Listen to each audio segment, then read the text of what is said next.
আসসালামু আলাইকুম আরহামতুল্লাহি ওবারকাতুহু। আশা করি আল্লাহর অশেষ মেহেরবানি ও দয়ায় আপনারা সবাই ভালো আছেন। আজকের ভিডিওতে আমরা সালাতুল হাজত অর্থাৎ ইচ্ছা পূরণের নামাজ সম্পর্কে আলোচনা করি। ভিডিওর শেষে একটি সালাতুল হাজতের দোয়া ছাড়াও গুরুত্বপূর্ণ আরেকটি দোয়া বলে দিব, যে দোয়া করলে আল্লাহ তাআলা কবুল করে। তাই ভিডিওটি শেষ পর্যন্ত দেখুন। অনেকেই প্রশ্ন করেছেন, এই নামাজ কখন পড়া যাবে, কোন সময় পড়া উত্তম। এই নামাজ সম্পর্কে অনেকে জানতে চেয়েছেন। আজকের ভিডিওতে আমরা বিস্তারিত আলোচনা করব ইনশাআল্লাহ। এই ভিডিওতে আমরা জেনে নেব সালাতুল হাজত কিভাবে পড়তে হয়, সালাতুল হাজত কত রাকাত, সালাতুল হাজত শেষে কী দোয়া পড়তে হয় এবং সালাতুল হাজত কোন সময় পড়া উত্তম। এই কয়েকটি বিষয় সম্পর্কে আজকের ভিডিওতে আমরা বিস্তারিত জানব। চলুন শুরু করা যায়। প্রথমে আমরা জেনে নিই সালাতুল হাজত মানে কি। সালাতুল হাজত হচ্ছে ইচ্ছা পূরণের নামাজ, অর্থাৎ আপনার যদি কোনো চাওয়া পাওয়া থাকে, সে চাওয়া পাওয়ার উদ্দেশ্যে আল্লাহ তাআলার জন্য 2 রাকাত নফল সালাত আদায় করাকে সালাতুল হাজত নামাজ বলা হয়। আমরা যারা বিভিন্ন চাওয়া পূরণের জন্য বিভিন্ন আমল করে থাকি, অনেক সময় ফেসবুক ইউটিউব ঘেটে অনেক আমল সংগ্রহ করে সেই আমলগুলো করতে থাকি। পরবর্তীতে দেখা যায় সেই আমলের দ্বারা যদি আমাদের উদ্দেশ্য হাসিল না হয়, আল্লাহ তাআলা যদি সেই জিনিসটি আমাদের না দান করেন, তাহলে আমরা কিন্তু হতাশ হয়ে যাই। এই হতাশাটা কিন্তু আমাদের মাঝে রয়েছে, অনেকেই আমরা এই কাজটি করে থাকি। কিন্তু আসলেই কি আমাদের এই কাজ করা উচিত? নিশ্চয়ই না। আমাদের আল্লাহ তাআলার উপর ভরসা রাখতে হবে, কারণ আমাদের মাঝে এই অনুভূতি জাগাতে হবে, আল্লাহই আমার জন্য যথেষ্ট। এই অনুভূতিটা যদি আপনার মাঝে একবার কাজ করাতে পারেন, তাহলে দেখবেন আপনার সমস্ত দোয়া কবুল হয়ে গেছে। সালাতুল হাজত কিভাবে পড়তে হয়? সালাতুল হাজতের এই নামাজটি অন্যান্য নামাজের মতোই আদায় করবেন, কোনো রকম পার্থক্য নেই। যে বিভিন্ন ছোরা দিয়ে পড়তে হবে, স্পেশাল কোনো ছোরা দিয়ে পড়তে হবে কিনা, এরকম কোনো নিয়ম নেই। আপনি অন্যান্য নফল নামাজ যেভাবে আদায় করেন ঠিক সেভাবেই আদায় করবেন, শুধুমাত্র আপনার নিয়ত থাকবে আপনি হাজত পূরণের জন্য আল্লাহ তাআলার উদ্দেশ্যে 2 রাকাত নফল সালাত আদায় করছে। এইভাবে নিয়ত করতে পারেন, মুখে নিয়ত করা জরুরি নয়।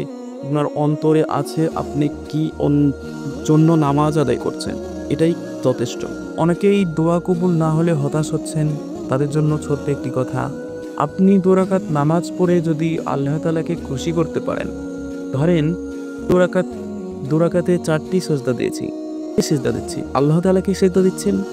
একবার চিন্তা করে দেখুন, আপনি আল্লাহ তাআলাকে সিজদা দিচ্ছেন মন থেকে, অন্তর থেকে, আল্লাহ তাআলার ধ্যানে নামাজ আদায় করলেন। তাহলে আল্লাহ তাআলার যদি খুশি হয়ে যান, সেই আল্লাহ আপনার দোয়া কি কবুল করবেন না? যদি আপনার চাওয়াটা বৈধ হয় এবং আপনার চাওয়াটা যদি আপনার জন্য কল্যাণকর হয়, তাহলে কি আল্লাহ তাআলা আপনার দোয়া ফিরিয়ে দিতে পারেন? নিশ্চয়ই না, কখনোই না। তাহলে কেন আপনি হতাশ হচ্ছেন? আপনার হতাশা হওয়াটা কি উচিত হচ্ছে? নিশ্চয়ই উচিত হচ্ছেন। তাহলে যখনই এই নামাজ আদায় করবেন বা অন্যান্য আমল করবেন, ধৈর্য সহকারে আমল করবেন, একনিষ্ঠার সাথে আমল করবেন। তো এবার আসুন, এই সালাতুল হাজত নামাজটা কোন সময় পড়বেন? অনেকেই কিন্তু এই প্রশ্নটা করেছেন, দ্বিধায় আছেন যে এই নামাজটি কোন সময় করা উত্তম হবে, সকালে, বিকালে, নাকি দুপুরে, নাকি রাতে। অনেকে এই প্রশ্নটি করেছেন। এই নামাজটি আপনি দিনের যে কোনো সময় পড়তে পারেন, শুধুমাত্র 3টি সময়ে ব্যক্ত, অর্থাৎ নামাজের যে 3টি সময় রয়েছে নিষিদ্ধ সময়, এই 3টি সময়ে এই নামাজটি পড়তে পারবেন না। নামাজের নিষিদ্ধ সময় 3টি হলো: 1, যখন সূর্য উদয় হবে। যখন সূর্য উদয় হবে তখন আপনি এই নামাজ আদায় করতে পারবেন না বা কোনো নফল নামাজ আদায় করতে পারবেন না, কারণ এটা একটি নিষিদ্ধ সময়।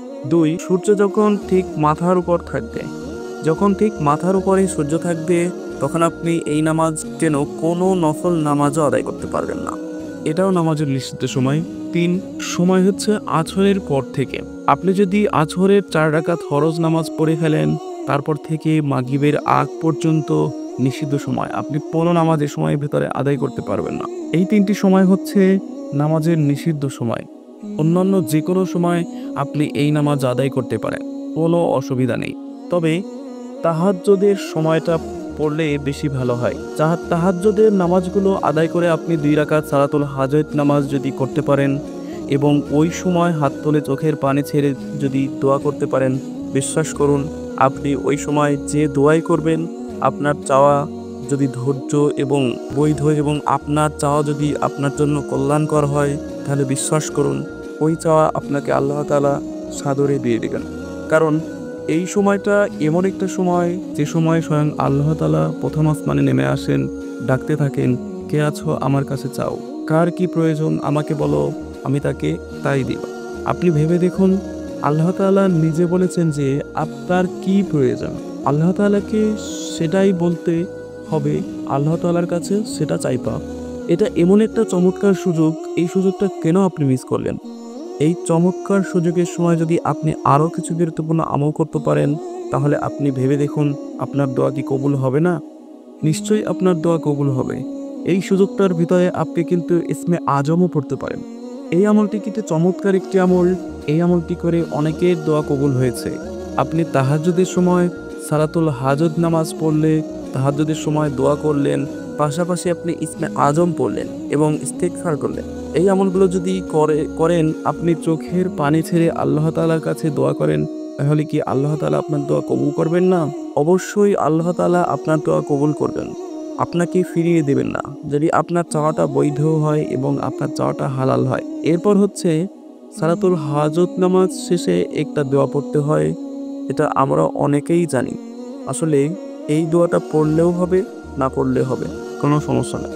তবে এই দোয়াটি পড়া উত্তম। বলুন, এই দোয়াটা আমরা জেনে নেই। যারা এই দোয়াটি মুখস্থ পারেন তারা তো পারেন, আলহামদুলিল্লাহ। যারা পারেন না তারা আপনারা দেখে মুখস্থ করে নিতে পারেন, অথবা যদি মুখস্থ করতে কষ্ট হয় আপনি দেখে দেখেও পড়তে পারেন। তারপর আপনি আল্লাহ তাআলার কাছে দোয়া করবেন, কোনো সমস্যা নেই, হয়ে যাবে ইনশাআল্লাহ। এই দোয়াটি আরবি সহ লিখে দিচ্ছি, দেখে নিন উচ্চারণ সহ।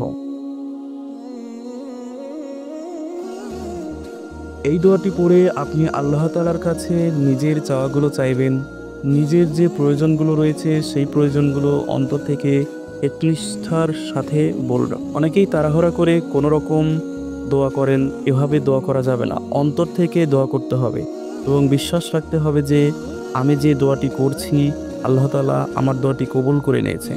এই বিশ্বাসটা কিন্তু রাখতেই হবে। আপনি যদি ভাবেন আল্লাহ তাআলা আপনার দোয়া কবুল করেননি, আল্লাহ তাআলা আমার দোয়া কবুল করবেন না, তাহলে বুঝবেন আপনার দোয়া কবুল হবে না। কারণ আল্লাহ তাআলা নিজে বলেছেন যে বান্দা আমার প্রতি যেমন ধারণা রাখবে আমি তার প্রতি তেমনই হব। সুতরাং আপনি যদি আল্লাহ তাআলার উপর পজিটিভ চিন্তা করেন যে আমার দোয়া আল্লাহ তাআলা কবুল করেছেন, এই ধারণাটি যদি আপনার মাঝে রাখতে পারেন, তাহলে আপনার সকল দোয়া ইনশাআল্লাহ কবুল হবে। আর আপনি যদি ভাবেন যে আপনার দোয়া কবুল হচ্ছে না, আল্লাহ আমার দোয়া কবুল করেন না, তাহলে বুঝবেন আপনার দোয়া কখনোই কবুল হবে না। কারণ আল্লাহ তাআলা প্রতি আমাদের সব সময় পজিটিভ ধারণা থাকতে হবে, পজিটিভ চিন্তা করতে হবে, সব সময় ভরসা রাখতে হবে। প্রথমে দোয়ার কথা বলেছিলাম, দোয়াটি হচ্ছে ইসমে আজমের দোয়া। দোয়াটি অর্থ সহ স্ক্রিনে দিচ্ছি, দেখে নিন।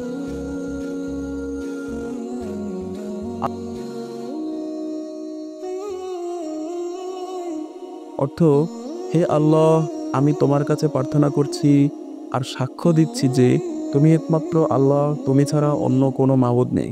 তুমি একক সত্তা, স্বয়ংসম্পূর্ণ, তুমি কাউকে জন্ম দাওনি এবং কেউ তোমার থেকে জন্মগ্রহণ করেনি, আর তোমার সমকক্ষ কেউ নেই। আজকের ভিডিওটি এই পর্যন্তই। আল্লাহ তাআলা সবার মনের নেক ইচ্ছা পূরণ করুন, আমিন।